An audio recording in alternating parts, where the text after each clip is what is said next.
જય દ્વારકાધીશ મિત્રો, તો કેમ છો બધા? મજામાં? તો ભાઈ મેં કરાવ્યા છે હેર કટ અને મને કેવા લાગે છે કોમેન્ટ કરજો. આ છે આપણી મોટી બધી અગાસી અને ભાઈ માંડવીમાં થઈ ગયું છે નિંદામણ અને બહુ મસ્ત થઈ ગઈ છે. અને આ છે મારા કાકાનું ગોડાઉન, ત્યાં પણ આપણે ખેતર છે.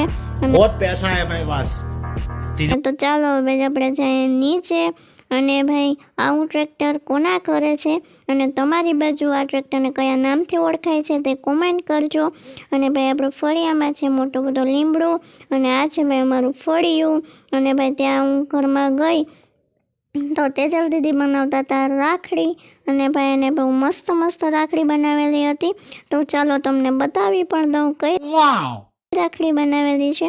તો ભાઈ એને ઘણી બધી રાખડી બનાવેલી છે અને તમને આમાંથી કઈ ગમે છે તે પણ કોમેન્ટ કરી દેજો. કોઈને જોતી હોય તો કોમેન્ટ કરજો. અને ભાઈ ત્યાં દાદીમાં બેઠા હતા, એને ભાઈ બધાને જય શ્રી કૃષ્ણ કીધું, તો તમે પણ કહી દેજો જય શ્રી કૃષ્ણ. અને તે વાઈટું બનાવતા હતા દીવા માટે. અને આ બાજુ તેજલ દીદી બેઠા હતા, તે રાખડી બનાવતા હતા. અને ભાઈ એની થાળીમાં જો ઘણું બધી વસ્તુ પડેલી હતી, મોટી છે અને ઘણું બધું વસ્તુ હતી. પછી વિશુભાઈ અને બધી રાખડી બની ગઈ હતી. તો પછી એમાં ફોટા પાડવા હતા તે તૈયારી કરતા હતા.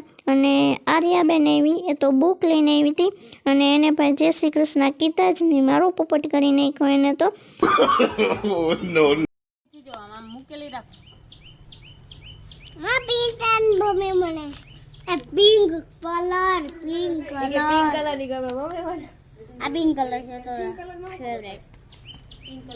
કઈ ગમે અમે વિડીયો શૂટિંગ કર્યું રાખડીનું અને ભાઈ બહુ મસ્ત વિડીયો શૂટ કર્યું હતું અમે.